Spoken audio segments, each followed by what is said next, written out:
Halo semua, balik lagi di GEP Media Channel bersama Kak Madani. Di video kali ini kita akan bahas prediksi soal SNBT 2024 Literasi Bahasa Indonesia. Seperti apa pembahasannya? Yuk langsung aja cek di video kali ini ya.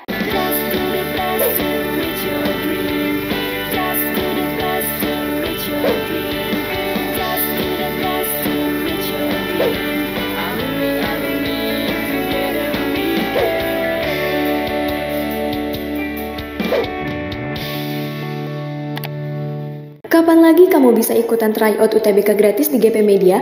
Kalau bukan sekarang, ikuti syaratnya dan kirim bukti screenshot di gpmedia.id ya, jangan sampai ketinggalan. Buat kalian yang lagi cari tryout SNBT dan ujian mandiri untuk masuk PTN, kita punya solusinya. GEP Media menyediakan tryout SNBT dan ujian mandiri untuk beberapa PTN ternama di Indonesia. Mulai dari harga 10.000, kalian sudah dapat ribuan soal prediksi, video pembahasan, dan ada kelas online-nya juga loh. Yuk daftar sekarang! Soal yang pertama, simpulan paragraf tersebut adalah kita harus baca dulu semua paragrafnya ya. Kita harus tahu inti paragrafnya itu tentang apa. Sebuah penelitian terbaru menyimpulkan bahwa melibatkan diri dalam senam otak secara teratur dapat memberikan perlindungan terhadap penurunan kognitif dan resiko demensia pada usia lanjut. Berarti ini tentang senam otak ya. Tim peneliti dari Cognitive Health Institute menemukan bahwa senam otak yang melibatkan aktivitas mental yang menantang seperti teka-teki, permainan otak, dan pembelajaran baru dapat merangsang pertumbuhan sel-sel otak baru dan meningkatkan konektivitas antar sel otak. Itu adalah bacaannya ya. Berarti intinya membahas tentang senam otak yang berfungsi untuk melindungi otak kita terhadap penurunan kognitif dan juga resiko demensia di usia lanjut gitu ya. Kita lihat dulu yang A, senam otak memberikan perlindungan terhadap penurunan kognitif dan risiko demensia. Bisa dijadikan sebagai simpulannya ya. Kita lihat dulu yang B. Tim peneliti dari Cognitive Health Institute melakukan penelitian tentang senam otak. Ini bukan simpulannya ya. Jadi ini bukan jawabannya. Kemudian aktivitas mental yang menantang merangsang pertumbuhan sel-sel otak baru. Ini kurang tepat ya untuk dijadikan sebagai kalimat simpulan. Ini yang B sama yang C itu lebih tepatnya untuk kalimat penjelas gitu ya. Kemudian yang D, senam otak melibatkan permainan otak, teka-teki, dan pembelajaran baru. Ini jelas kurang tepat juga ya. Kemudian yang E, konektivitas antar sel otak dapat meningkat melalui senam otak. Ini kurang tepat ya. Untuk dijadikan sebagai simpulan, suatu kalimatnya itu harus menggambarkan bacaan secara umum. Oleh karena itu, yang menggambarkan bacaan secara umum jatuh pada pilihan yang A. Soal berikutnya, paragraf tersebut dikembangkan dari kalimat inti. Kita cari kalimat inti dari paragrafnya.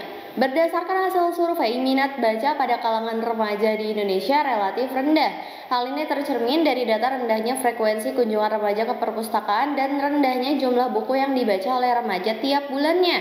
Belum banyak remaja yang mengetahui ragam genre buku yang ada, apalagi aktif mencari dan membaca buku sesuai dengan minat pribadi mereka. Kondisi ini dapat disebabkan oleh kurangnya promosi dan dukungan terhadap kegiatan literasi di kalangan remaja serta kurangnya aksesibilitas terhadap buku-buku yang sesuai dengan minat mereka. Berarti di sini ya, kalimat intinya itu adalah minat baca pada kalangan remaja Indonesia itu relatif rendah. Nah, sisanya itu adalah kalimat penjelas yang menjelaskan kalimat inti alias kalimat utamanya. Coba kita lihat dulu pilihan yang A. Ketertarikan minat baca pada kalangan remaja rendah. Bisa dijadikan kalimat intinya ya. Kemudian yang B, rendahnya frekuensi kunjungan remaja ke perpustakaan. Ini kalimat penjelas ya, bukan kalimat inti. Kemudian yang C, belum banyak remaja yang mengetahui ragam genre buku. Ini jelas kalimat penjelas, bukan kalimat inti atau kalimat utamanya ya. Kemudian yang D, kurangnya promosi dan dukungan terhadap kegiatan literasi di kalangan remaja. Ini juga kalimat penjelas. Kemudian yang terakhir, hasil survei menunjukkan rendahnya kalangan remaja di Indonesia. Rendahnya apa di sini ya?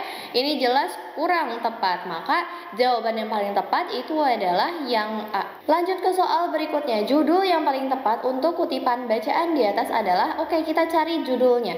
Peningkatan suhu laut sebagai dampak dari perubahan iklim membawa risiko serius terhadap kehidupan laut. Organisme laut seperti terumbu karang sangat rentan terhadap pemanasan laut yang berlebihan.